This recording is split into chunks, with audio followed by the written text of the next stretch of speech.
하루 20분 초등 고전 읽기에서 발췌한 내용입니다. 아동기 독서 교육의 중요성을 강조한 연구 가운데 흥미로운 것이 있어 소개합니다.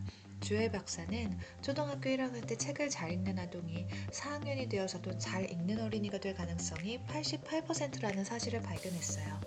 반면 1학년 때 책 읽기가 부족했던 아동이 4학년이 되면 그대로 책 읽기가 부족한 아이로 남을 가능성이 87%입니다. 즉 입학 초기에 독서에 어려움을 겪은 아이들은 시간이 지날수록 동급생을 따라잡기 어렵다는 것입니다. 독서 심리학자 스타노비치 박사의 연구에 따르면 읽기에 익숙하지 않은 초등고학년이나 중학생은 1년에 대략 10만 단어 정도를 읽고 평범한 아이는 100만 단어를 읽지만 잘 읽는 아이는 약 1000에서 5000만 단어까지 읽을 수 있다고 합니다. 일반적으로 한 권의 책 안에 약 5만 단어가 들어있다고 가정하면 읽기에 익숙하지 않은 아이는 1년에 책 2권, 평범한 아이는 20권, 잘 읽는 아이는 200에서 1000권을 읽는다고 볼 수 있습니다. 읽기에 익숙하지 않은 아이와 잘 읽는 아이의 지적 능력은 시간이 갈수록 이렇게 큰 차이를 보입니다. 많은 부모들이 아이에게 책을 읽히려고 부단히 노력하지만 정작 본인은 읽지 않는 경우를 많이 봅니다. 그러나 자발적인 독서를 목표로 한다면 가정 내 독서 환경은 무엇보다 중요합니다.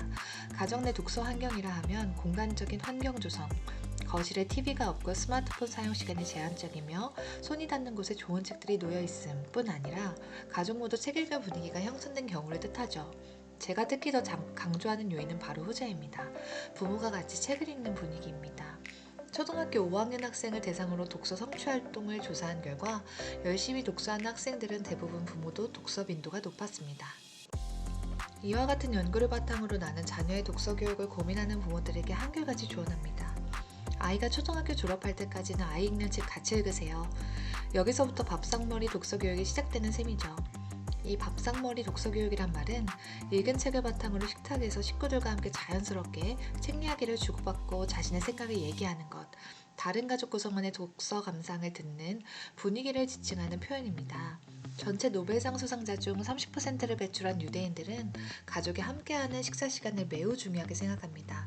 항상 감사 기도로 식사를 시작하고 밥상에서는 어떤 잘못을 해도 절대 아이를 혼내지 않아요. 그만큼 밥상머리에서 가족과 나누는 대화를 소중히 여깁니다. 일주일에 한 번이라도 이 시간에 식구들이 같은 책을 읽고 그 책에 대해 대화를 해보면 어떨까요? 아마 이보다 더 좋은 독서 교육은 없을 것이라 확신합니다. 밥상머리에서 가족들과 하루 일과를 나누고 책을 매개체로 서로의 감정을 공유하며 소통하는 시간이 유대감을 줄 것입니다. 아이가 몇 권의 책을 읽었는지보다 중요한 건 어떤 책을 읽고 있는지입니다. 이게 곧 아이를 향한 관심의 표현이자 독서 상호작용으로 연결됩니다. 또한 아이가 책의 내용을 얼마나 이해하고 있는지, 어떤 의문점이나 생각을 가지고 있는지 등을 주의 깊게 관찰해야 합니다. 부모의 적절한 질문을 통해 아이는 책의 핵심 내용을 파악하는 능력을 키워갑니다. 어른들이 책을 깊이 이해하기 위해 독서 토론 및 모임을 갖는 것처럼 아이들도 마찬가지입니다. 같은 책을 읽은 친구와 책에 대해 이런저런 대화를 나누는 것만큼 유익한 시간은 없죠. 이 시간을 거창하게 생각하면 자신감이 떨어질 수 있지만 굳이 그럴 필요는 없습니다. 영화기에 간지럼만 태워도 아이에게 발달의 기회가 되는 것처럼 독서를 기반으로 대화 시간도 편히 생각하세요. 우리 애는 책을 읽기는 하는데 제대로 안 읽는 것 같아요 라고 걱정하는 부모들도 있어요. 심지어는 아이가 제대로 읽었는지 안 읽었는지 테스트하기 위해 시험을 보듯 질문하는 경우도 간혹 봤습니다. 이런 경우 아이는 공부하듯 책을 보게 됩니다. 이는 흥미로워할 책 읽기가 학습으로 전락하는 결과를 낳을 뿐입니다. 질문은 정답이 정해진 단답형 질문보다 넌 어떻게 생각하니? 어떻게 하면 좋을까? 와 같은 열린 질문을 택하세요. 자녀가 하는 말이 조금 논리적이지 못해도 끝까지 경청하고 칭찬하면 아이는 존중받는 느낌이 들어 이 시간을 기대할 것입니다. 아이가 전혀 대답을 하지 못한다면 아이를 추궁하지 말고 엄마 아빠의 생각과 느낌을 먼저 이야기해주세요.